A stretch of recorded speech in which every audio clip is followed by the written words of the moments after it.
Κυρίες και κύριοι, αγαπητές φίλες και φίλοι, χθες κάναμε κοπάνα, δηλαδή πήραμε άδεια από τη σημαία, δεν κάναμε εκπομπή, βάλαμε μια εκπομπή από το Ναυτεμπορική TV.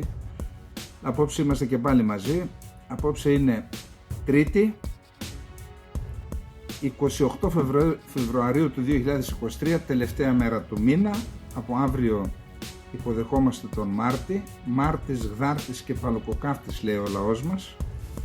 Εύχομαι σε όλους καλή Σαρακοστή.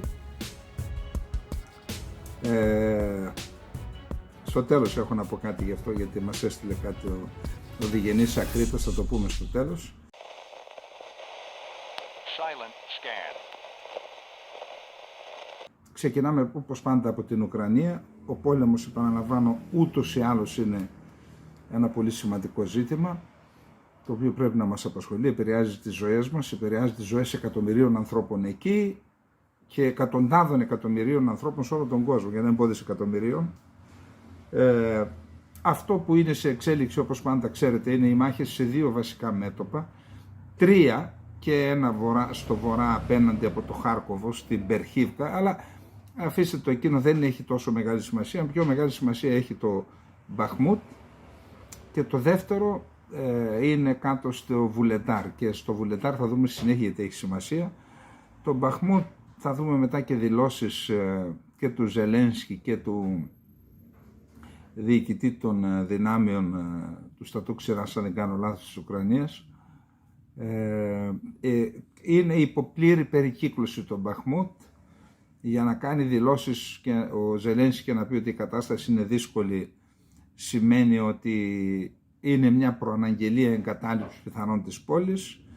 Και προχθές απομακρύνθηκε ο διοικητής, ο στρατιωτικός διοικητής των όλων των δυνάμεων που επιχειρούν στην περιοχή του Ντομπάς, Λουγκάνσκ και Ντονέτσκ, που σημαίνει ότι αυτή με προσωπική απόφαση του Ζελένσκι, χωρίς να αναφέρεται ο λόγος, κατά πάσα πιθανότητα σε αυτόν θα χρεωθεί και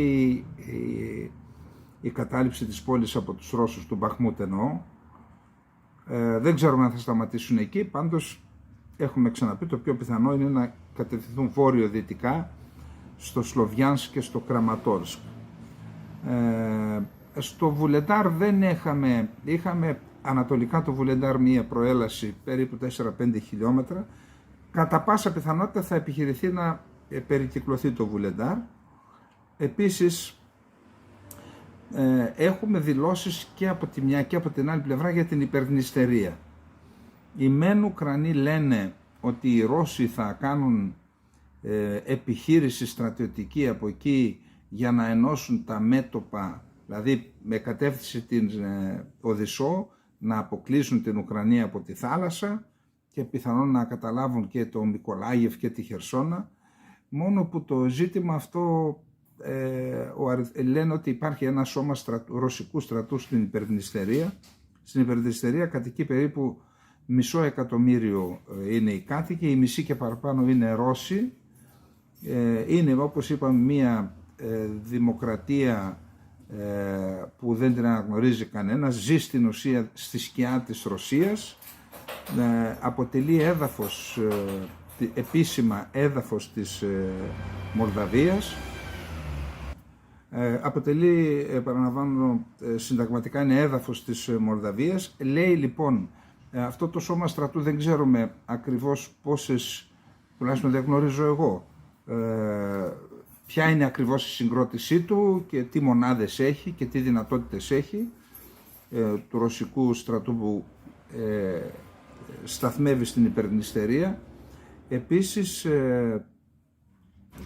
είναι γνωστό ότι στην υπερδνηστερία υπάρχει η μεγαλύτερη αποθήκη πυρομαχικών στην Ευρώπη. Σε αυτήν την αποθήκη έφερναν, όταν αποχωρούσαν οι Ρώσοι από τις ρωσικές βάσεις από τις χώρες της Ανατολικής Ευρώπης, εκεί μετέφεραν τα πυρομαχικά, εκεί βρίσκεται η μεγαλύτερη αποθήκη πυρομαχικών. Εκεί επιχειρήθηκε μία δολιοφθορά που δεν πέτυχε, περίπου το καλοκαίρι του 2022. Τώρα λένε λοιπόν, οι Ουκρανοί λένε ότι οι Ρώσοι θα κάνουν από εκεί επίθεση. Κατά την άποψή μου η δύναμη που είναι εκεί δεν μπορεί να δεν δικαιολογεί μια τέτοια επίθεση, δεν υπάρχουν δυνάμεις για τους Ρώσους και αυτή τη στιγμή δεν συμφέρει τους Ρώσους να ανοίξουν άλλο ένα μέτωπο. Τη στιγμή που ενισχύονται οι δυνάμεις της Ουκρανίας. Από την άλλη πλευρά, η Ρωσία από την πλευρά της λέει ότι θα επιχειρήσει η Ουκρανία μια επίθεση με στόχο να ελέγξει, να καταλάβει αυτήν την αποθήκη πυρομαχικών και να έχει πυρομαχικά μετά για μήνες, γιατί όντως υπάρχουν πυρομαχικά τα οποία μπορούν να χρησιμοποιήσουν οι ένοπλες δυνάμεις της Ουκρανίας, εννοώ σοβιετικής κατασκευής που μπορεί να χρησιμοποιήσει η Ουκρανία. Αυτά επίσης υπάρχουν δηλώσεις τώρα από ανώτατο στελέχη των Ουκρανικών ενόπλων δυνάμεων και μιλούν για σφήνα στο νότιο μέτωπο, δηλαδή να επιτεθούν, θα δείτε μετά, έχουμε και ακριβείς δηλώσεις, να επιτεθούν από τη Ζαπορίζια και να βγουν μέχρι τις ακτές της Μεότιδας λίμνης. Και αυτό νομίζω ότι το είπαμε από την πρώτη στιγμή, ότι αν κάνουν αντεπίθεση η Ουκρανία θα κάνουν στο νότιο μέτωπο για να αποκόψουν την νότια Ρωσία από την ταυρίδα Κριμαία, να μην έχουν γεωγραφική συνέχεια. Πάντως συνεχίζονται οι παραδόσεις αρμάτων, είναι πολύ πιθανό τέλη Μαρτίου, αρχές Απριλίου να έχουμε συγκρότηση της πρώτης και της δεύτερης τεθωρακισμένης ταξιαρχίας. Δεν ξέρω αν αυτές αρκούν για την αντεπίθεση, πάντως ο χρόνος της αντεπίθεσης θα εξαρτηθεί από την ταχύτητα και το χρόνο παράδοσης των δυτικών όπλων. Δύο είναι οι παράγοντες που χαρακτηρίζουν την κατάσταση στο μέτωπο των συγκρούσεων στην Ουκρανία στην παρούσα φάση. Οι σφοδρές μάχες που δίνονται στα ανατολικά και ειδικά στην πόλη Μπαχμούτ και η αναμονή των εαρινών επιχειρήσεων τόσο από πλευράς της Ρωσίας όσο και από πλευράς της Ουκρανίας. Στο μέτωπο του Μπαχμούτ η κατάσταση γίνεται όλο και πιο δύσκολη. Όπως παραδέχθηκε ο πρόεδρος της Ουκρανίας Βολοντιμίρ Ζελένσκι, εξηγώντας πως από τη μία πολλές περιοχές που διεξάγονται μάχες γεμίζουν με λάσπη και από την άλλη οι ρωσικές δυνάμεις προσπαθούν να ολοκληρώσουν την περικύκλωση της πόλης. Έχουν μείνει μερικά χιλιόμετρα. Η κατάσταση γίνεται όλο και πιο δύσκολη, ο εχθρός καταστρέφει συνεχώς ό,τι μπορεί να χρησιμοποιηθεί για να προστατευτούν οι θέσεις μας, να εξασφαλίσει οχύρωση και να χτίσει άμυνα, είπε. Υπενθυμίζεται ότι σύμφωνα με δημοσιεύματα η υπεράσπιση του Μπαχμούτ έχει εγείρει ανησυχίες στη Δύση ότι θα μπορούσε να στοιχήσει την προετοιμασία της Ουκρανικής αντεπίθεσης. Δηλαδή υπάρχει μια τάση στη Δύση που λέει κρατήστε το μέχρι 31 Μαρτίου το Μπαχμούτ, να επασχοληθούν εκεί οι Ρώσοι, να έχουν φθορές τόσο ώστε να προετοιμαστούν οι τεθωρακισμένες ταξιαρχίες για την αντεπίθεση. Υπάρχει μια άλλη τάση που λέει εγκαταλείψτε το Μπαχμούτ, το είπαν οι Αμερικανοί εδώ και ένα μήνα. Δεν έχει σημασία αν θα χαθεί το Μπαχμούτ, δεν είναι στρατηγική σημασίας. Αφήστε τον Μπαχμούτ και με τις δυνάμεις που έχετε εκεί να ξεκουραστούν, να συμμετέχουν στις σχηματισμούς που συγκροτούνται για την μεγάλη αντεπίθεση. Σύμφωνα πάντως με τις εκτιμήσεις των αναλυτών του Ινστιτούτου για τη Μελέτη του Πολέμου, είναι ένα αμερικανικό Ινστιτούτο, οι ρωσικές στρατιωτικές δυνατότητες κατά μήκος της πρώτης γραμμής της περιφέρειας Ζαπορίζια, αυτό που είπα στην αρχή, υποδηλώνουν ότι υπάρχουν ευκαιρίες για την Ουκρανία να πραγματοποιήσει μια αντεπίθεση σε αυτήν τη στρατηγική σημασίας περιοχή. Δηλαδή, από τη Ζαπορίζια να βγουν στη Μεότιδα λίμνη στην Αζωφική και να αποκόψουν την πρόσβαση από την Νότια Ρωσία στο νότιο μέτωπο και στην Κριμαία.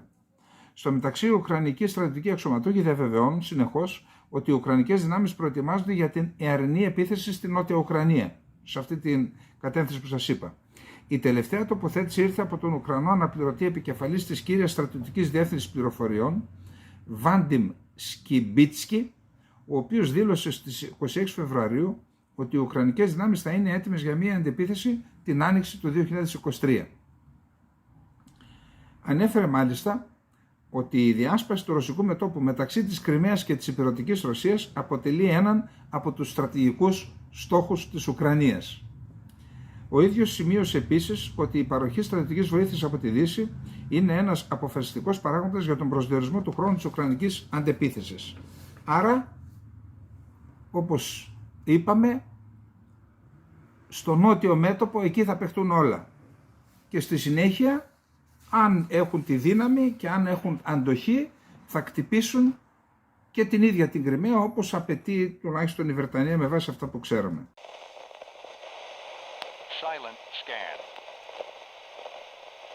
Ο Ζελένσκι δήλωσε μαζί με την Ευρώπη, με την ευκαιρία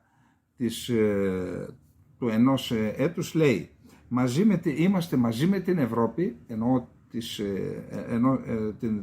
την ετήσια, την επέτειο από την εισβολή, τη συμπλήρωση ενός έτους, λέει μαζί με την Ευρώπη είμαστε μαζί, έχουμε ήδη χαρακτηριστεί υποψήφια προς ένταξη, αυτό το χρόνο θέλουμε να αρχίσουν ενταξιακές διαπραγματεύσεις, είμαστε μαζί με την Ευρώπη, μαζί να νικήσουμε τη Ρωσία. Έχει τη σημασία του αυτή, ενώ ο Στόλτεμπεργκ για αυτό το θέμα είπε το εξής: τα μέλη του ΝΑΤΟ έχουν προηγουμένως συμφωνήσει ότι η Ουκρανία θα γίνει μέρος της συμμαχίας μας. Ταυτόχρονα όμως αυτή είναι μια μακρινή προοπτική. Οι χώρες της Βορειοατλαντικής Συμμαχίας έχουν ήδη συμφωνήσει να δεχτούν την Ουκρανία, αλλά αυτό το θέμα δεν είναι στην ημερήσια διάταξη, δήλωσε ο Στόλτεμπεργκ, παραδεχόμενος ότι το εν λόγω σενάριο είναι αρκετά μακρινό. Τα μέλη του ΝΑΤΟ έχουν προηγουμένως συμφωνήσει ότι η Ουκρανία θα γίνει μέλος της συμμαχίας μας από το 2008. Ταυτόχρονα όμως αυτή είναι μια μακρινή προοπτική. Αυτά είπε ο Στόλτεμπεργκ στη διάρκεια επίσκεψης στην Φινλανδία. Σύμφωνα με τον ίδιο, τώρα είναι σημαντικό για τη συμμαχία να στηρίξει την Ουκρανία προκειμένου να τη βοηθήσει να επιβιώσει ως κυρίαρχο και ανεξάρτητο κράτος. Ο επικεφαλής της συμμαχίας πρόσθεσε ότι μετά το τέλος της σύγκρουσης είναι απαραίτητο να επιτευχθούν εγγυήσεις ότι αυτό δεν θα συμβεί ξανά, μεταξύ άλλων με την ενίσχυση των στρατιωτικών δυνατοτήτων του Κιέβου. Με άλλα λόγια, θα σας βάλουμε στο μέλλον, αλλά μετά το τέλος του πολέμου, δεν λέει πώς θα γίνει, δεν λέει θα ξαναπάρουν όλα τα εδάφη, κρατήστε το αυτό, εμείς θα σας ενισχύσουμε για να μην μπορούν να σας ξαναεπιτεθούν. Μια υπόσχεση. Λοιπόν,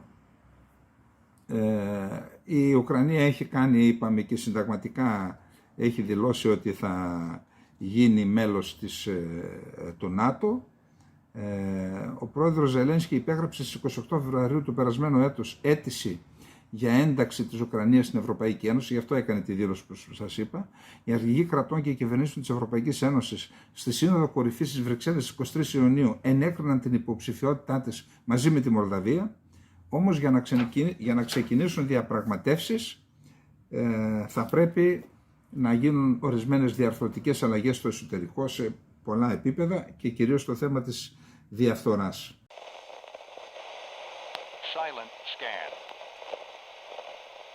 Το State Department δήλωσε ότι η Κίνα δεν είναι αξιόπιστος μεσολαβητής, διότι έχει πάρει ξεκάθαρα θέση υπέρ της Ρωσίας. Άρα δεν μπορεί να παίξει, δεν είναι ουδέτερη και δεν μπορεί να παίξει το ρόλο του μεσολαβητή, προσπαθώντας με αυτόν τον τρόπο να μειώσει, αν θέλετε, και να σβήσει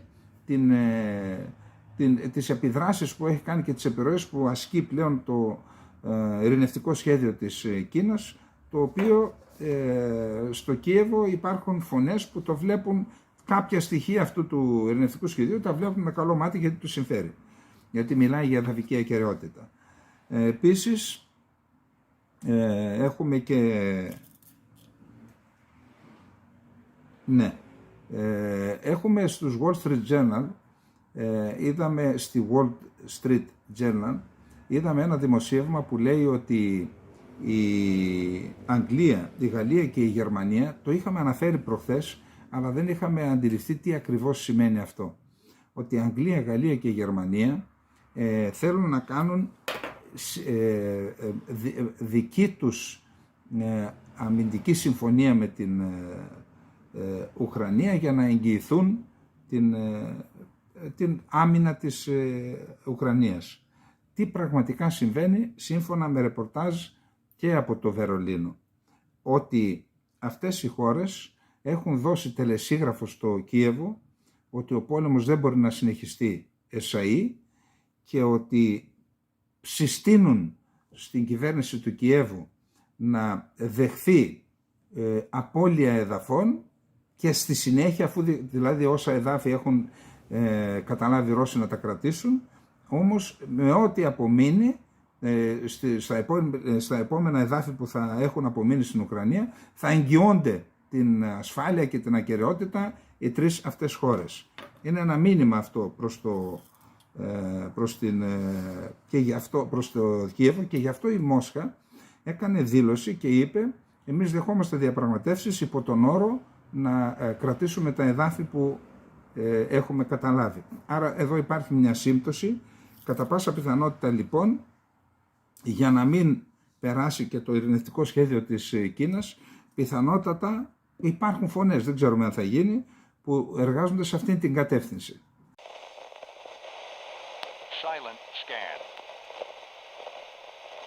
Ξέρετε, να το ξαναπούμε, το έχουμε ξαναπεί, ότι όταν παραδόθηκε ο Σνόουντεν, αν θυμάμαι καλά, πρώτα στο Χονγκ Κονγκ, τότε όσο ήταν στο Χονγκ Κονγκ έκανε μια δήλωση, έδωσε συνέντευξη, δήλωση και είπε: οι Ηνωμένες Πολιτείες της Αμερικής δεν θα επικρατήσουν στο μέλλον στην ανθρωπότητα ούτε με τα όπλα ούτε με το δολάριο. Θα επικρατήσουν με το διαδίκτυο. Γιατί το διαδίκτυο είναι αυτό το οποίο επηρεάζει τρόπο σκέψης, συνειδήσεις, καταναλωτικές συνήθειες, κριτήρια, πολλά. Και αυτός είναι ο λόγος που μετά από αυτό η Ρωσία έκανε το δικό της διαδίκτυο, που να μην έχει πρόσβαση, ακριβώς για να μην γίνονται οι επιρροές από πλευράς των Ηνωμένων Πολιτειών της Αμερικής. Η Κίνα λοιπόν έχει κάνει και αυτή τρόποι που επηρεάζονται η σκέψη και η συνείδηση και τα κριτήρια, τα καταναλωτικά και όλα, είναι αυτό που επικρατεί στο διαδίκτυο. Δεν είναι μόνο τα μέσα κοινωνικής δικτύωσης, αλλά τα μέσα κοινωνικής δικτύωσης παίζουν μεγάλο ρόλο. Δηλαδή YouTube, αυτό που μας δίνει και την ελευθερία της έκφρασης εδώ, το Twitter, το Facebook, αλλά και άλλα μέσα κοινωνικής δικτύωσης. Οι Κινέζοι έκαναν το δικό τους λοιπόν, έκαναν το TikTok. Και προσέξτε πόσο ανησυχεί και πόσο δικαιώνεται ο Σνόιντεν, πόσο ανησυχεί τις χώρες της Δύσης, γιατί δεν το ελέγχουν. Προσέξτε. Οι αμερικανικές ομοσπονδιακές υπηρεσίες καλούνται να εγγυηθούν πως οι συσκευές τους δεν θα έχουν εγκατεστημένη και δεν θα επιτρέπουν ούτε την εγκατάσταση ούτε τη χρήση της εφαρμογής βίντεο TikTok μέσα σε χρονικό διάστημα το πολύ 30 ημερών. Δυνάμει εγκυκλίου που δημοσιοποιήθηκε χθες Δευτέρα από την Υπηρεσία Διαχείρισης και Προϋπολογισμού του Λευκού Οίκου. Η εφαρμογή TikTok της κινέζικης εταιρείας ByteDance έχει μπει στο στόχαστρο Αμερικανών κοινοβουλευτικών, σύμφωνα με τους οποίους εγείρει απειλή για την αμερικανική εθνική ασφάλεια. Η χρήση του σε συσκευές δημοσίων λειτουργών απαγορεύτηκε δια νόμου που ψηφίστηκε στα τέλη Δεκεμβρίου του 2022.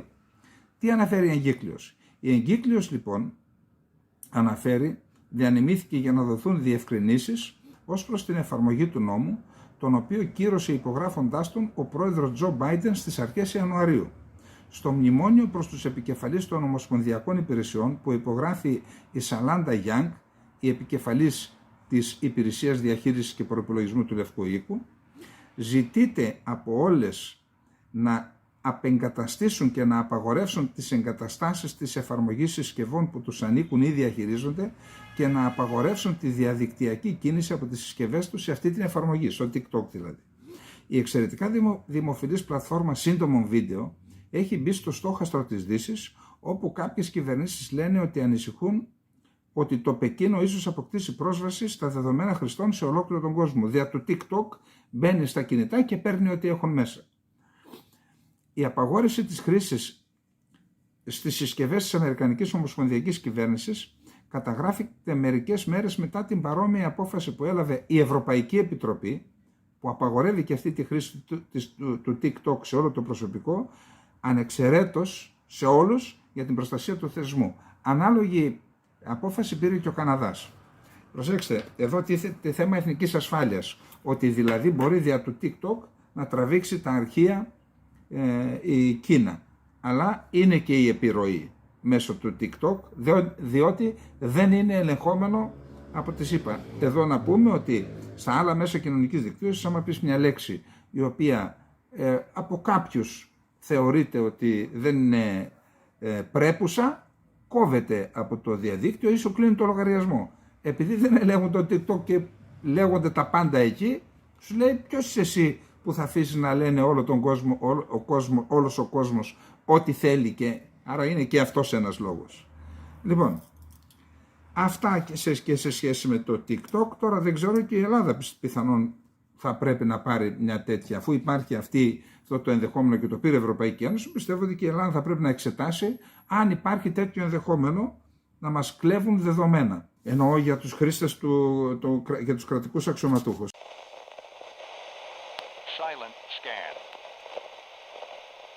Λοιπόν, έχουμε πει εδώ, και εγώ έκανα μια εκτίμηση, πιθανόν να βγει και λανθασμένη,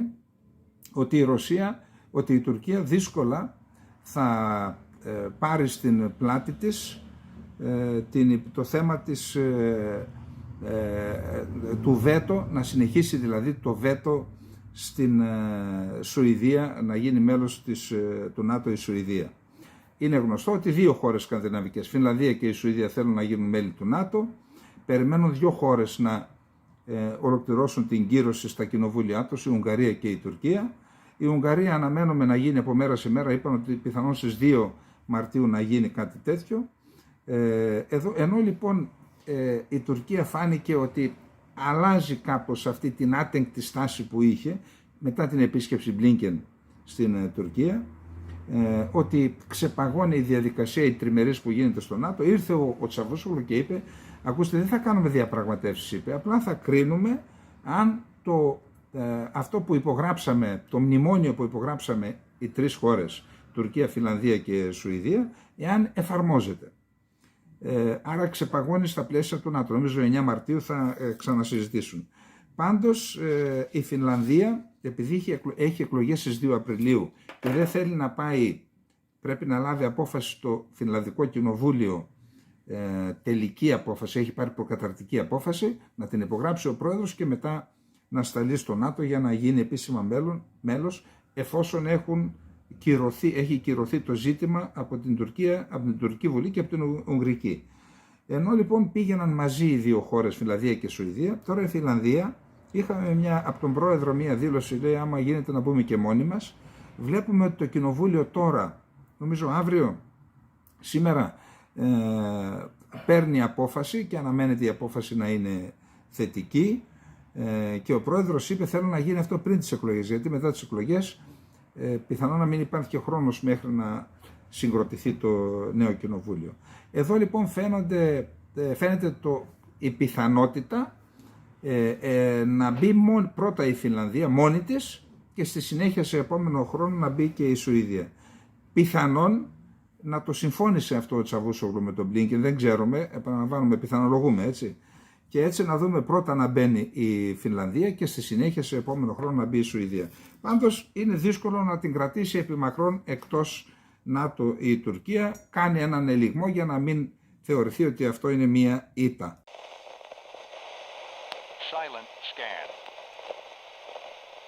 Υπάρχει ένα πολύ σημαντικό άρθρο το οποίο αναφέρεται στην τιμολόγηση πετρελαίου σε κινεζικού γουάν από τις χώρες της Μέσης Ανατολής, δηλαδή από τις αραβικές χώρες. Είναι σημαντικό το άρθρο και μεγάλο είναι, δεν θα ήθελα να το πούμε όλο, αλλά θα διαβάσουμε κάποια κομμάτια του. Στη διπλωματία εκείνο το οποίο μένει ανίποτο έχει συχνά μεγαλύτερη σημασία από εκείνο που λέγεται και γράφεται.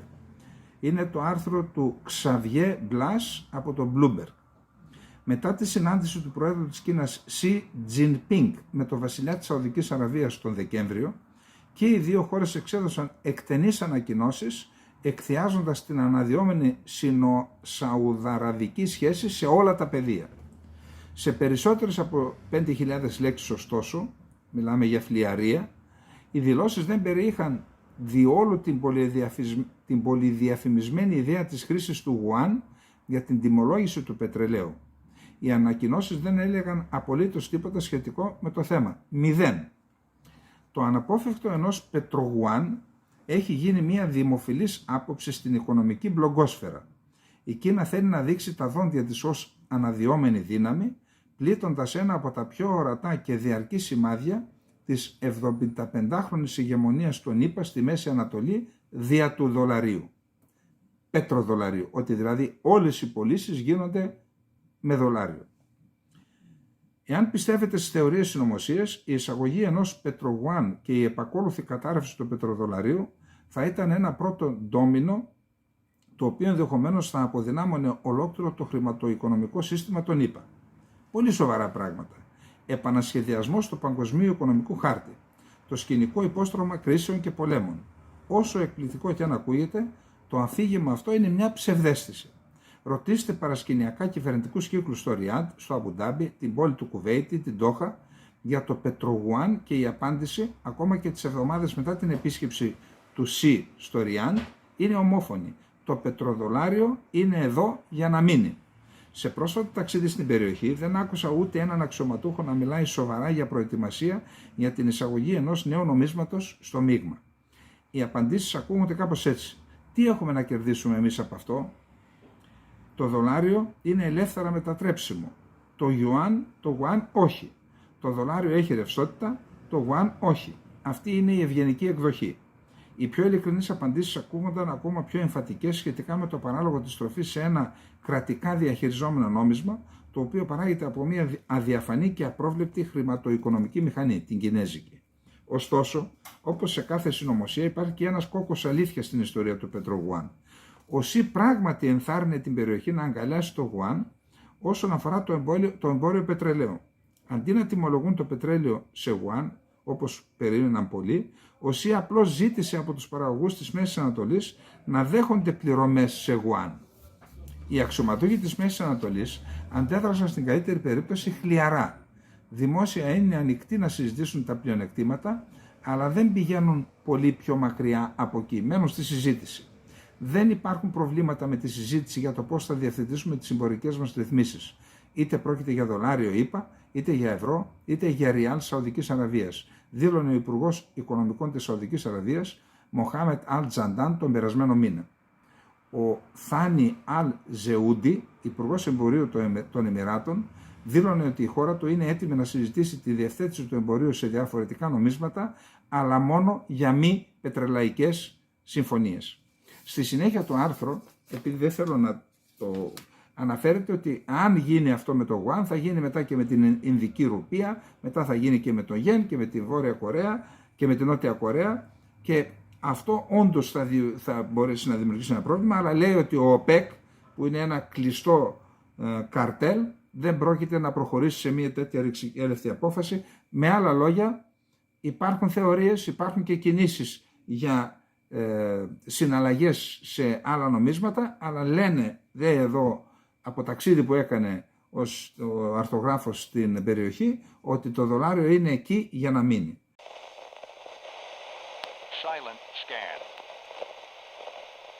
Ακούστε, έχουν αρχίσει και έρχονται οι δημοσκοπήσεις. 2 δημοσκοπήσεις έγιναν, εγώ έχω μπροστά μου την τελευταία, δηλαδή μεσημέρι της Τρίτης. Έγινε από την Αξόη Αραστηρμά, έγινε σε 28 νομούς από τους 80 τόσους, δεν λέει ποιοι νομοί γιατί έχει σημασία, και ακούστε τι παίρνουν. Έγινε μόνο για κόμματα, δεν έγινε για προεδρικές, έγινε για βουλευτικές. Είναι ενδεικτικό όμως, τα κόμματα παίρνουν. 31% παίρνει το κόμμα Δικαιοσύνης και Ανάπτυξης. 27,3% παίρνει το Λαϊκό Ρεπουμπλικανικό Κόμμα των Κεμαλιστών.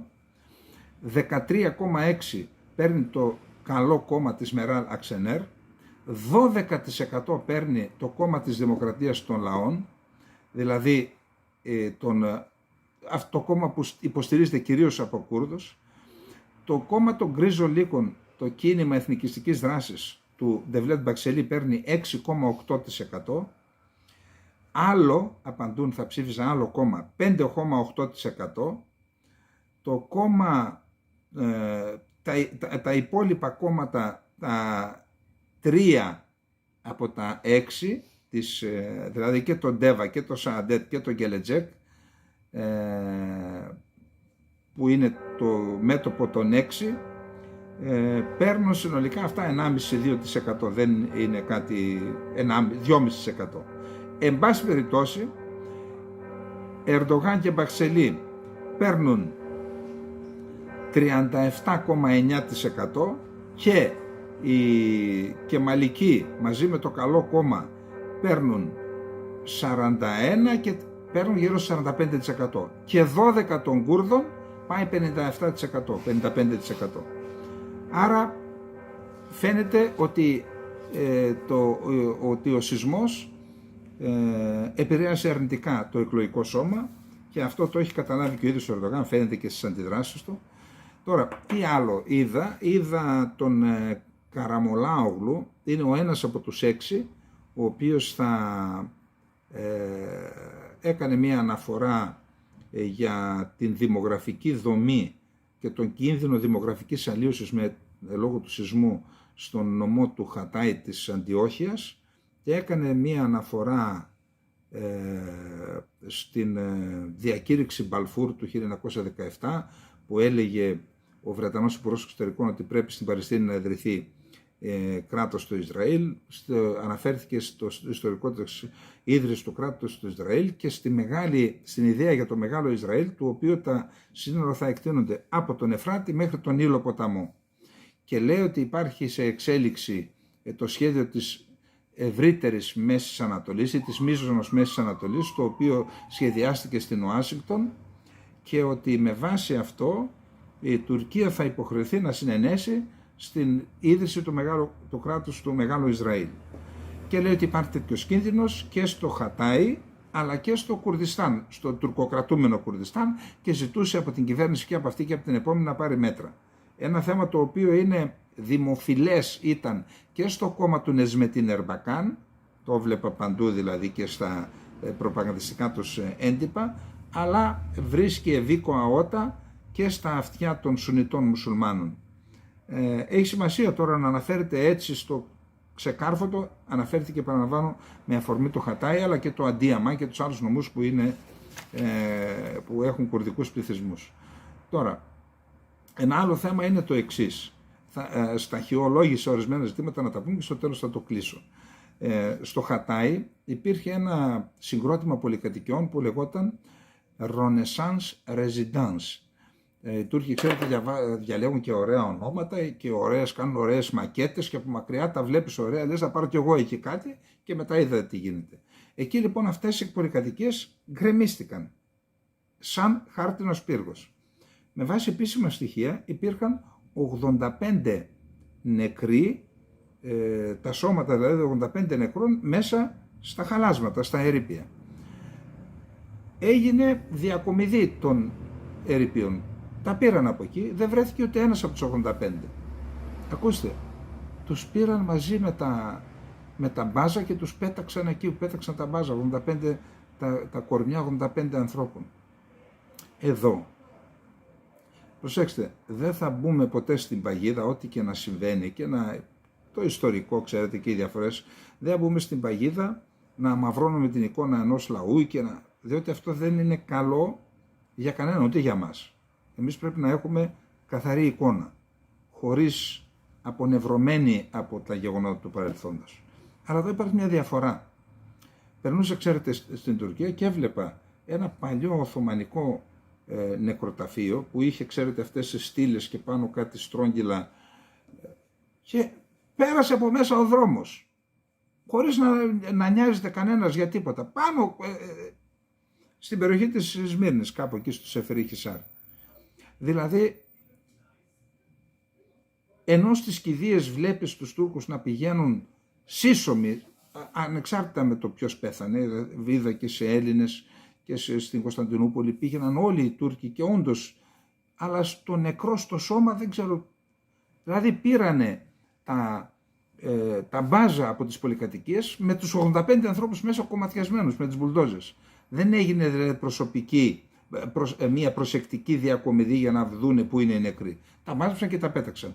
Αυτό συμβαίνει, εκτός υπάρχουν άνθρωποι που περιμένουν θύλακες και λένε όχι, θέλω, λέει, να δω το κορμί του παιδιού μου, της γυναίκας μου ή του... Όπου δεν γίνεται αυτό, τα μαζεύουν και τα πετάνε όπου τα πετάνε.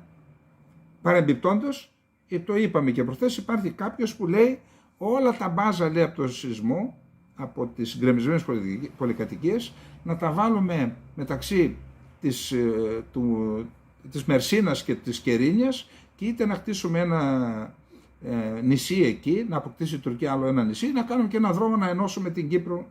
Επίσης άλλος λέει, όλοι αυτά τα λένε άνθρωποι με στάτους, έτσι, λέει να μεταφέρουμε, υπάρχουν τόσες άλλες πολυκατοικίες, λέει, στην Αμόχωστο, στην κλειστή πόλη της Αμόχωστο, να τα φτιάξουμε πολύ γρήγορα, αντί να δαπανάμε δισεκατομμύρια, να τα επισκευάσουμε και να βάλουμε μέσα τους σεισμόπληκτους, λέει. Τι τα αφήνουμε άδεια τόσα χρόνια, έτσι.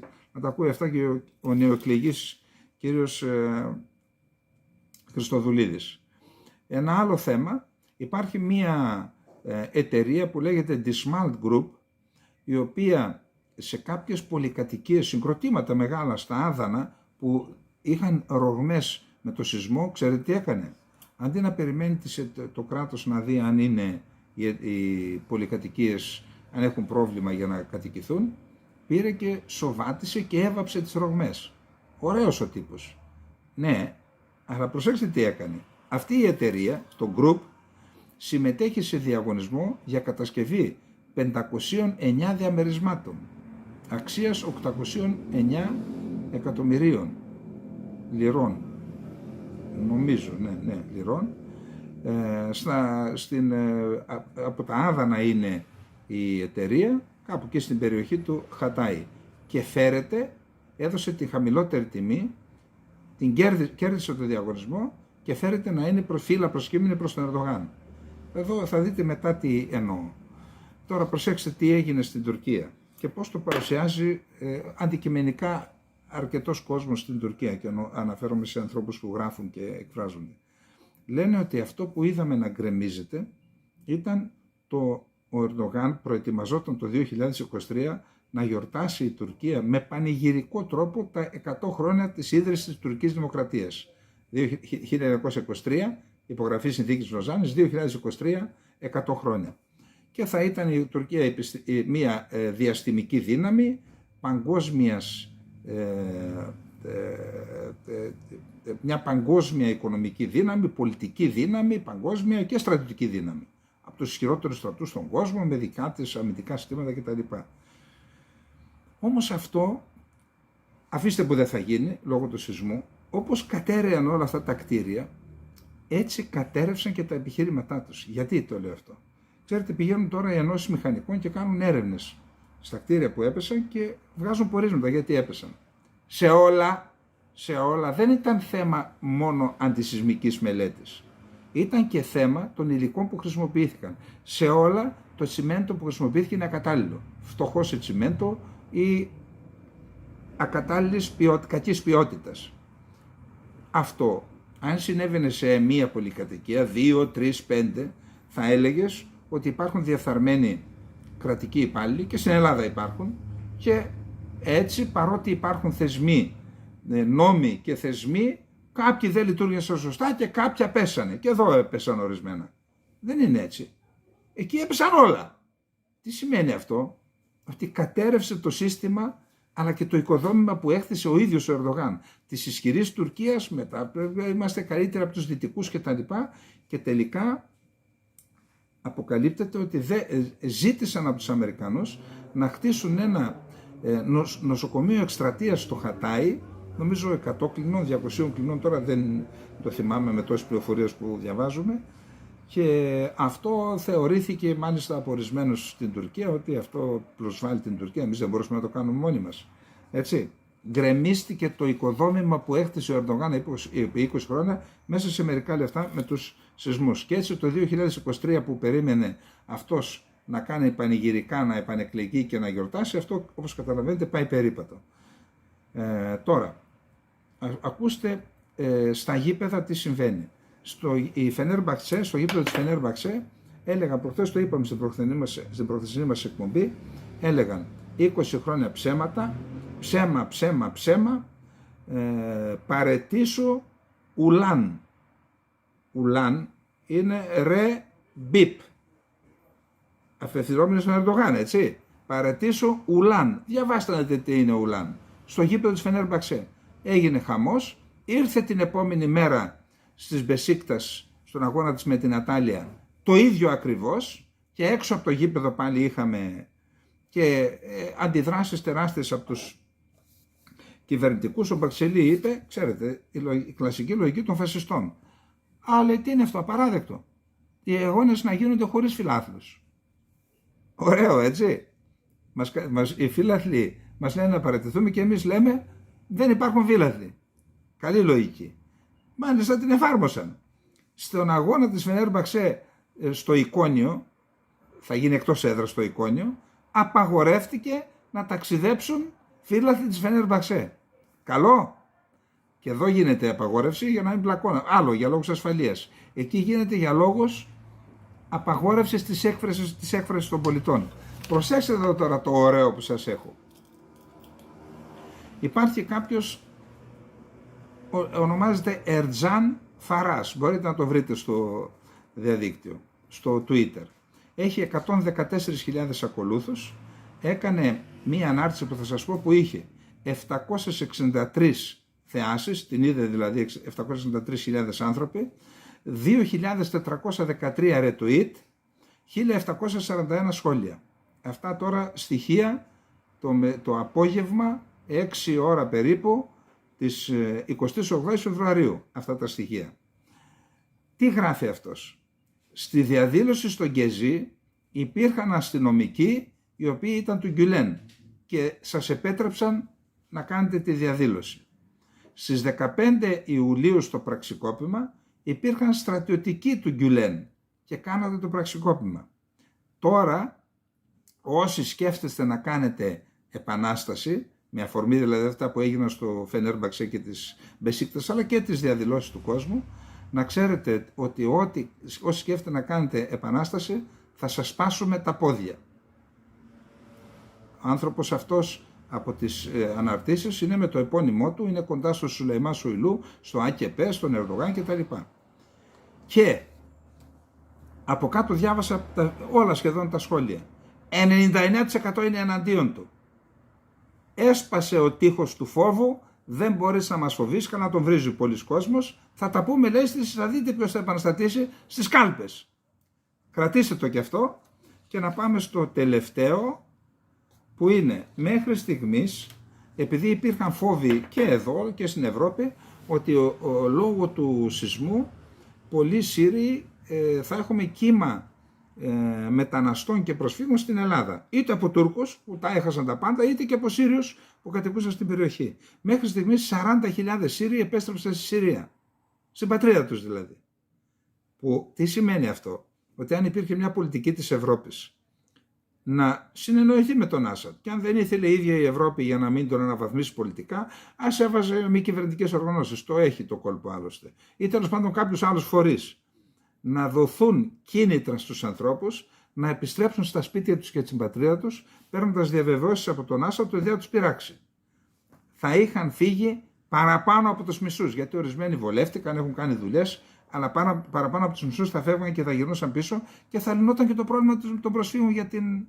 Και ξέρετε τι συμβαίνει, επειδή αναφέρθηκα σε αυτό. Ο Βούλγαρος Υπουργός Εσωτερικών, ο κύριος Ιβάν Ντεμερτζίεφ, είπε ότι υπάρχουν εγκληματικές ομάδες που δρούν από το έδαφος της Τουρκίας και στέλνουν, λέει, σε εμάς συνεχώς αλλοδαπούς. Είναι 110 χιλιόμετρα που δεν έχουμε φράκτη, ζητάμε από την Ευρώπη να μας βοηθήσει να σταματήσει αυτό το... Αλλά έκανε τόσο καθαρή την καταγγελία, που να σας πω την αλήθεια, εκτός και αν μου διαφεύγει, τόσο καθαρή καταγγελία για δράση εγκληματικών οργανώσεων στην Τουρκία είχαμε μερικές φορές εδώ, αλλά εγώ τόσο καθαρή καταγγελία ίσως να μην έχω ακούσει. Ίσως. Μπορεί να έγιναν και να μην το γνωρίζω.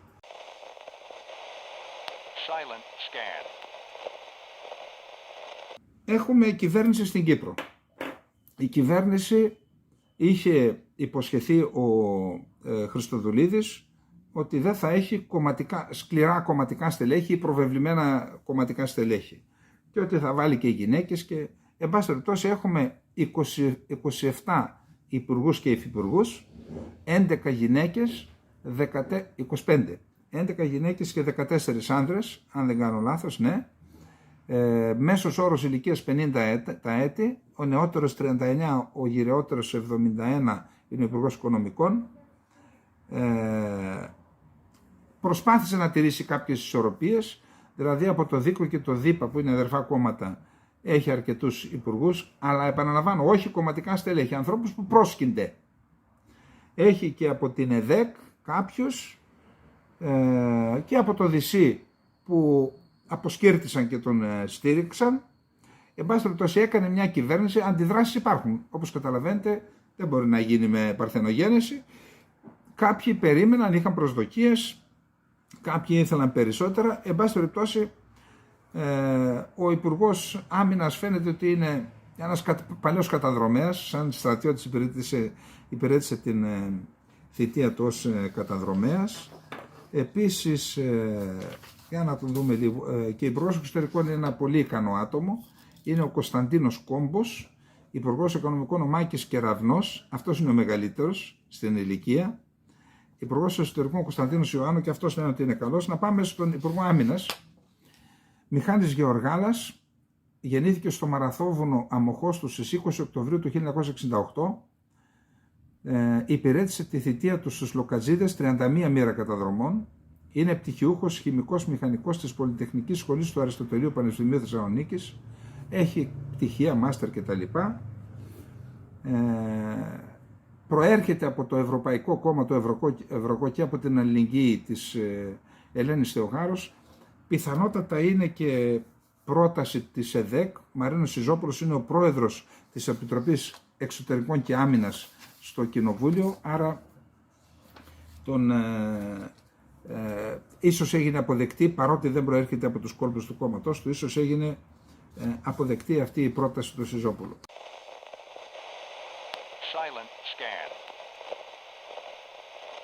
Για να δούμε τις προσδοκίες θα διαβάσουμε ένα άρθρο του Σάββατου Ιακωβίδη από την Κύπρο.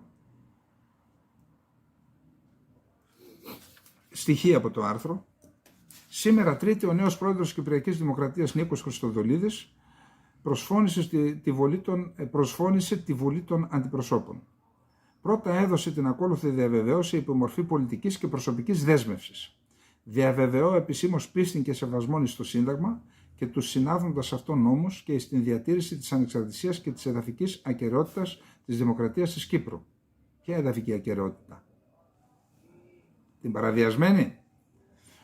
Ακολούθως κατέθεσε το όραμά του για τη διακυβέρνηση του τόπου και αύριο Τετάρτη αναλαμβάνει τα ενία της διακυβέρνησης. Δεν έχει κανένα περιθώριο ούτε ανοχή. Τα προβλήματα εσωτερικά και εξωτερικά είναι τόσο πιεστικά ώστε είναι υποχρεωμένος να δώσει τάχιστα λύσεις. Στη διάρκεια της προεκλογικής περίοδου ο νέος πρόεδρος είχε διαβεβαιώσει τους πολίτες ότι είναι πανέτοιμος να κυβερνήσει. Κυβέρνηση έκανε, θα δούμε πώς θα κυβερνήσει. Σε συνέντευξή του στο Φιλελεύθερο 19 Δεκεμβρίου του 2021 ο Χριστοδουλίδης είχε δώσει τότε το στίγμα της πολιτικής του. Η πολυσυμμετοχικότητα εμπλουτίζει τη δημοκρατία και ανεβάζει την ποιότητα των όσων ζητούν την ψήφο του λαού. Και ο καλός ηγέτης είναι αυτός που διαθέτει πολύ καλή ομάδα. Το ζητούμενο είναι να εμπνέει τους καλύτερους και να θέλουν να εμπλακούν στα κοινά και να δουλέψουν. Σωστή θέση. Όχι να απομακρύνεις άτομα. Αυτής της άποψης είμαι εγώ. Της εμπλοκής, της πολυφωνίας και της ομαδικής δουλειάς και όχι των αποκλεισμών. Θα δούμε τώρα κατά πόσον η κυβέρνηση που έκανε, αλλά και η εξουσία που θα ασκήσει ανταποκρίνεται σε αυτό το όραμά του. Στις 9 Ιανουαρίου του 2022 είχε ανακοινώσει την παραίτησή του από τη θέση του Υπουργού Εξωτερικών.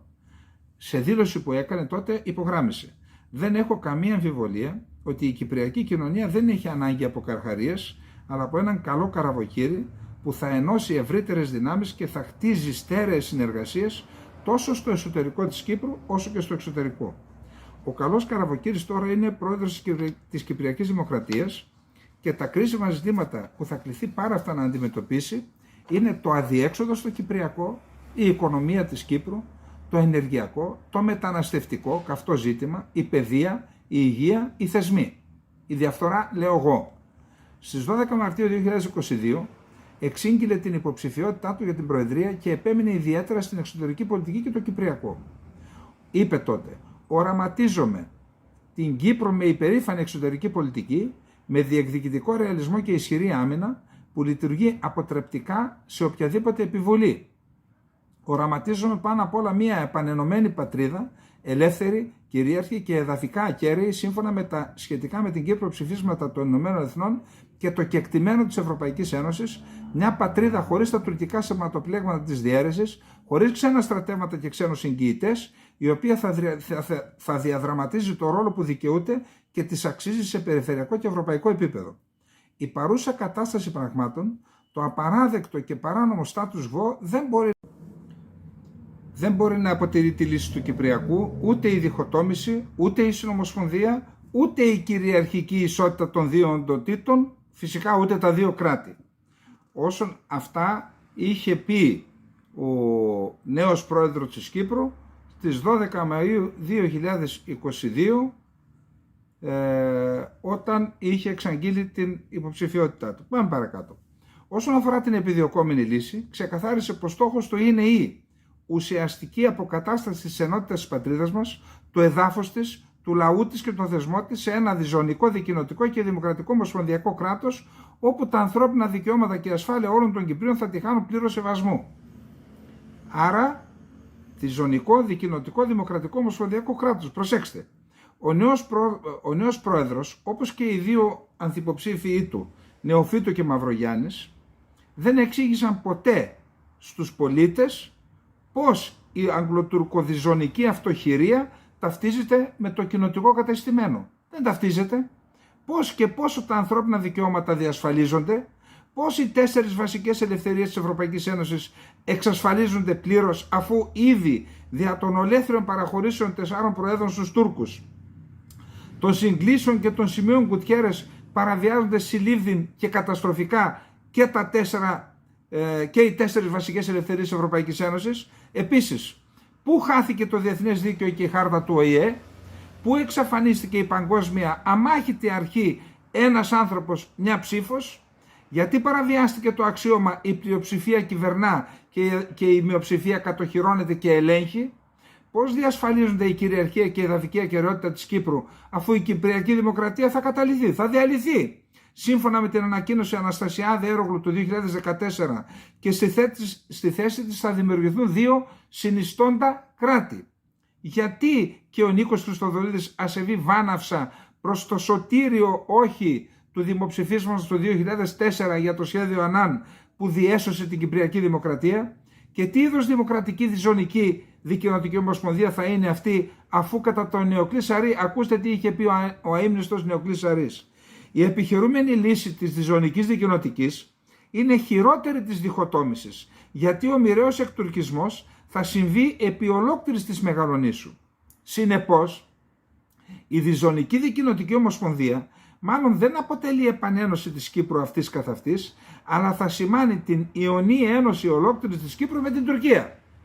Πρέπει να γίνει κατανοητό ότι με τη διζωνική δικοινοτική ομοσπονδία η Κύπρος θα μετατραπεί σε ελεεινό και ικτρό προτεκτοράτο της Τουρκίας, με συνέπεια σε βάθος χρόνου της επόμενης 30 ετίας να εκτουρκιστεί και να εξισλαμιστεί σε μέγιστο βαθμό, ενώ αριθμητικά θα υπάρχει αντιστροφή της σημερινής σχέσης Ελληνοκυπρίων προς τους γνήσιους Τουρκοκυπρίους, που είναι 18% Τουρκοκύπριοι και το υπόλοιπο 82% Ελληνοκύπριοι. Θα γίνει το ανάποδο. Μειοψηφία οι Ελληνοκύπριοι και σιγά σιγά θα εξορυφθούν. Φαίνεται πως ούτε ο Νίκος Χριστοδουλίδης θέλει να καταλάβει όσα εξηγούν ο Νίκος Σαρής, διεθνολόγοι και αναλυτές. Σε συνέντευξή του στο Euronews 9 Φεβρουαρίου του 2023 έκανε εντυπωσιακό άνοιγμα προς την κατοχική Τουρκία και πρότεινε απόψυξη όλων των αποετών παγωμένων κεφαλαίων της ενταξιακής πορείας της, με δική μας συνένεση και με πρωταγωνιστικό ρόλο αν υπάρξει της Ευρωπαϊκής Ένωσης. Ο νέος πρόεδρος δηλώνει ότι βιάζεται να σπάσει το αδιέξοδο στο Κυπριακό, χωρίς να εξηγεί πώς, μπουκώνοντας πλουσιοπάροχα το θηρίο του Ατήλα. Να μην έχει ψευδαισθήσεις. Οι βιλβικές καταστροφές εξαιτίας των σεισμών δεν πρόκειται να αλλάξουν την αναθεωρητική επιθετική συμφορά του Ερντογάν έναντι του ελληνισμού. Διερωτώμεθα, ο Νίκος Χριστοδουλίδης γνωρίζει καλύτερα από τον Σουλτάνο τα τουρκικά εθνικά συμφέροντα. Πιστεύει ότι με τα νέα κίνητρα η Τουρκία θα συμφωνήσει στη λύση που αυτός οραματίζεται? Να μην λησμονήσει ποτέ ότι δεσμεύτηκε να υπερασπιστεί την ανεξαρτησία και την εδαφική ακεραιότητα της μη εκλειπούσας Κυπριακής Δημοκρατίας. Ακούστε. Ασφαλώς, εγώ αντιλαμβάνομαι, έχω συζητήσει τώρα και με τον Σταύρο. Ο Σταύρος λέει όχι, είναι λάθος η τακτική Χριστοδουλίδη να αναγνωρίζει τη δυσονική δικοινοτική, η οποία θα οδηγήσει στην εξάλληψη του ελληνισμού από το νησί, τον εκτουρκισμό από του νησιού.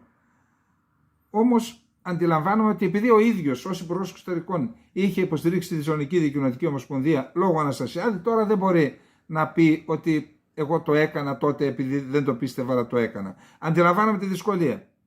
Αλλά πρέπει ο Νίκος Χριστοδουλίδης να βρει έναν τρόπο να δραπετεύσει από αυτά τα θανάσιμα δεσμά που είναι η πολιτική στήριξη της ζωνικής δικοινοτικής ομοσπονδίας. Ακούστε, υπάρχει οι ΗΠΑ, ακόμα και ο Μενέντες νομίζω ότι μιλάει για διζωνική δικοινοτική. Ασχέτως που λέει να φύγει και ο τελευταίος στρατιώτης. Ευρωπαϊκή Ένωση το ίδιο, ο ΙΕ το ίδιο. Δεν είναι εύκολο να φύγουμε από αυτή την ιστορία. Αλλά ο καλός Καραβοκύρης που μας είπε, εδώ θα φανεί. Να δραπετεύσει από το θανάσιμο εναγκαλισμό της διζωνικής δικοινοτικής ομοσπονδίας. Ένα κανονικό κράτος όπως είναι η Μάλτα. Όπως είναι ένα κανονικό κράτος. Τι θα πει δύο συνιστώντα, από πού και ως πού, γιατί ήταν εκεί πάντα οι Τουρκοκύπροι που είναι τώρα στα κατεχόμενα, τι θα πει αυτό, δεν υπάρχει τέτοιο πράγμα. Ένα κανονικό κράτος, όλοι οι πολίτες να απολαμβάνουν των δικαιωμάτων που εξασφαλίζει η Ευρωπαϊκή Ένωση, ασχέτως εθνικότητας, θρησκείας, χρώμα, όλα. Όλοι οι πολίτες να είναι ισότιμοι και να είναι τέτοιοι οι θεσμοί που θα εγγυώνται τα δικαιώματα των πάντων. Και τι θα πει μειονότητα και δεν υπάρχουν τέτοια πράγματα. Όλοι οι πολίτες Κυπριακής Δημοκρατίας. Και να βγει ένας καλός και Τουρκοκύπριος ακόμα και να πείσει τους Ελληνοκύπριους να τον ψηφίσουν, να είναι αυτός πρόεδρος. Αλλά να είναι επειδή θα τον ψηφίσουν όλοι. Όχι επειδή θα προβλέπουν αλλαγές και όλες αυτές τις αθλιότητες.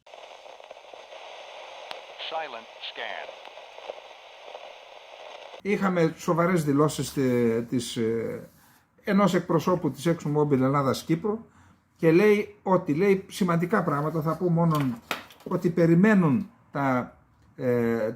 θα εξεταστούν οι δυσδιάστατες έρευνες που έγιναν στην νότια και νοτιοδυτικά Κύπρο σε δύο περιοχές έκτασης 12.278 χιλιόμετρων. Τεράστιες έρευνες.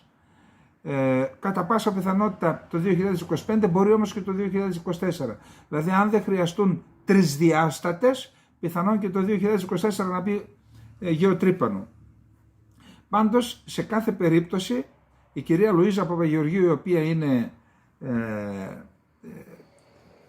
εκπρόσωπος ας πούμε της ExxonMobil Κύπρου και Ελλάδας, μίλησε στην Καθημερινή, στην κυρία Χρύσα Λιάγκου και είπε ότι 2025 θα μπει γεωτρύπανο, εάν τα αποτελέσματα θα είναι καλά και δεν χρειάζεται τρισδιάστατες το 2024, αλλά σε κάθε περίπτωση θα δούμε τι υπάρχει στα οικόπεδα μόνον με τη γεώτρηση. Δηλαδή οι δυσδιάστατες και οι τρισδιάστατες δείχνουν ενδείξεις, δεν είναι αποδείξεις. Όμως λέει ότι οι υδρογονάνθρακες θα παραμείνουν και στο μέλλον βασική πηγή ενέργειας, κάνω κάτι προβλέψεις μέχρι το 2050.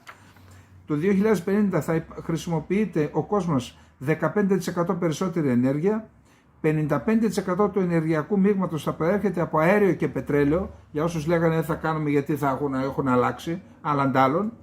Το 30% της συνολικής ζήτησης θα καλύπτει το φυσικό αέριο το 2050, που σημαίνει τα κοιτάσματα έχουν αξία. Και το 70% κατά 70% θα αυξηθεί η ζήτηση ηλεκτρικής ενέργειας. Και λέει η ExxonMobil, πιστεύουμε πολλά στην Ελλάδα. Πάμε λοιπόν τώρα σε ένα άλλο θέμα. Ο κύριος Γιώργος Χατζηθεοδόρου, που ζήτησε να παίξω εγώ ενεργό ρόλο για τη σύνθεση, εγώ λέω ότι δεν μπορώ να το κάνω, παιδιά. Δηλώνω αδυναμία. Δηλαδή, συγγνώμη, τώρα επειδή τρώω όλη μέρα να διαβάζω τι γίνεται στον κόσμο για να έχουμε μια εικόνα. Άμα ασχολούμαι τώρα και με τη σύνθεση που δεν το ξέρω το έργο αυτό, πού θα πάμε δηλαδή? Πείστε το Σταύρος θα κάνει αυτά. Ή τέλος πάντων βρείτε άλλους. Λέει όμως, αξιότιμη κύριε Κανεντερίδη, να μια σύνθεση. Συχνά δημοψηφίσματα μέσω gov.gr με κωδικούς τάξης net σε θέματα που θα αιτούμαστε με τον ίδιο τρόπο εφόσον συγκεντρωθεί ένας συνταγματικά ορισμένος αριθμός ετούντων σε ορισμένη από τον έχοντα την πρωτοβουλία προθεσμία με online δημοσίευση των αποτελεσμάτων σε πραγματικό χρόνο για τον αποκλεισμό νοθείας και συνταγματικά ορισμένες κυρώσεις υπευθύνων για τη μη εφαρμογή σε συνταγματικά ορισμένη προθεσμία. Με τη βεβαιότητα ότι η πρόταση χρειάζεται συμπληρώσεις, βελτιώσεις και επεξεργασία δημόσιας διαβούλευσης, μπορείτε, αν θέλετε, να προβάλλετε συχνά το ζήτημα μέχρι να εισακουστεί αρμοδίως ή να αποκτήσει πολλούς σύμφωνους πολίτες. Εγώ καταρχάς συμφωνώ. Συμφωνώ ότι η τεχνολογία μας δίνει τη δυνατότητα στους πολίτες να λέμε την άποψή μας. Τώρα μας τη δίνει μέσα από το διαδίκτυο και από τα σχόλιά σας, με τον τρόπο που λέει ο Γιώργος Χατζηθεοδόρου, μας δίνει τη δυνατότητα αυτό να θεσμοθετηθεί και να γίνεται χωρίς κόστος, χωρίς χρόνο, χωρίς να υπάρχουν αυτές οι αργίες κτλ. Να ψηφίζει ο καθένας διασφαλισμένα και να βλέπουμε τι θέλει η κοινωνία. Από τα μικρά να ξεκινήσουμε, να μάθει ο κόσμος να εκφράζεται, να παίρνει αποφάσεις, να πληρώνει το κόστος των αποφάσεών του, να πληρώνει το κόστος. Δηλαδή αν αποφάσιζαν οι πολίτες για τα θέματα τα μεγάλα, για τα μνημόνια, ναι ή όχι, και αναλόγως είχε συνέπειες, τότε αυτό λέγεται και εμπειρία, αποκτάς εμπειρία. Λες, εκεί την πάτησα. Τα αποτελέσματα του δημοψηφίσματος της άποψής μου δεν ήταν σωστά. Για να το ξανασκεφτώ. Και σιγά σιγά να παιδευτεί ο κόσμος, να εκπαιδευτεί και ναι, να υπάρχει αυτή η συμμετοχή του κόσμου στη λήψη αποφάσεων. Συμφωνώ, αλλά εγώ να το προβάλλω, να το ξαναπροβάλλω, να το μιλήσω και άλλους, αλλά δεν μπορώ να το κάνω. Τώρα, στο προχθεσινό του Σαββάτου νομίζω έλεγα ότι, όχι τη Δευτέρα, την Κυριακή, γιατί ρώτησα στο χωριό, την Κυριακή πριν την καθαρά Δευτέρα ήταν αυτό με το πορτοκάλι, που πήγαιναν τα ζευγάρια, είτε σε αυτούς που τους πάντρεψαν, είτε στους γονείς, θείους, συγγενείς, πρώτους συγγενείς, έκαναν 3 μετάνοιες και ζητούσαν συγχώρεση. Τους φιλούσαν το χέρι, ζητούσαν συγχώρεση. Και έτσι υπήρχε πραγματικά μία εκτόνωση στην κοινωνία, προβλήματα που είχαν συσσωρευτεί όλο το χρόνο, αυτά έφευγαν. Και επειδή έβαλα το πορτοκάλι που τότε για μας ήταν πολύτιμο, ο Διγενής Ακρίτας, ένας συνεπέστατος τηλεθεατής του καναλιού μας, ο οποίος ζει κάπου στο εξωτερικό, δεν ξέρω που ζει, έγραψε το εξής, είναι πολύ συγκινητικό και αυτό το αφιερώνω στον Νίκο Χριστοδουλίδη, τον οποίο εύχομαι να έχει δύναμη, να είναι σιδεροκέφαλος και να μπορέσει να υπερασπιστεί τα εθνικά συμφέροντα και δίκαια της Κύπρου. Λέει λοιπόν ο Διγενής Ακρίτας, τα πορτοκάλια που είπα για τη συγχώρεση έφεραν αναμνήσεις από τη Μόρφου, που περπατούσες μέσα σε πορτοκαλαιώνες όταν άνθησαν. Τότε τα λουλούδια είχαν ένα μεθυστικό άρωμα για να συναγωνιστούν οποιαδήποτε παριζιάνικη αρωματοποιία. Τα βουνά από πορτοκάλια προκαλούσαν πυκνή κίνηση με φορτηγά μεταξύ Μόρφου και Λευκωσίας, ενώ ήταν στα αρχικά στάδια η κατασκευή ενός αυτοκινητοδρόμου έξω από την πρωτεύουσα στον Άγιο Δομέτιο, που θα συνέδεε Μόρφου με Λευκωσία. Ήταν ο πρώτος αυτοκινητόδρομος της Κύπρου, πριν την εισβολή, τονίζοντας τη σημασία της Μόρφου, η οποία δεν είχε τότε την ιδιότητα της πόλης, αλλά ήταν μια ταχαίως αναπτυσσόμενη ακμάζουσα κομμόπολη. Η Μόρφου είναι πολύ μακριά από την Αθήνα. Είναι ακόμα πιο μακριά από μένα. Οι αναμνήσεις όμως δεν είναι. Τη Γενή Ακρίτα με συγκίνησες, γιατί ζεις κάπου στο εξωτερικό, δεν ξέρω πού, αλλά ξέρετε, δεν ξεχνάτε η πατρίδα. Εγώ το έζησα με τους δικούς μου που ήρθαν από τον Πόντο. Μέχρι το θάνατό τους, ιδιαίτερα η γιαγιά μου, ήταν πατρίδα, πατρίδα, πατρίδα, μυρολόγια και δάκρυα. Λοιπόν, αυτές είναι οι παρακαταθήκες για όλους τους Έλληνες. Για μένα οι παρακαταθήκες των γονιών μου και των παππούδων μου, για σένα Διγενή Ακρίτα, οι αναμνήσεις από την κατεχόμενη Μόρφου. Λοιπόν, να είστε όλες και όλοι καλά, καληνύχτα και εύχομαι από αύριο καλό μήνα σε όλες και σε όλους. Καληνύχτα.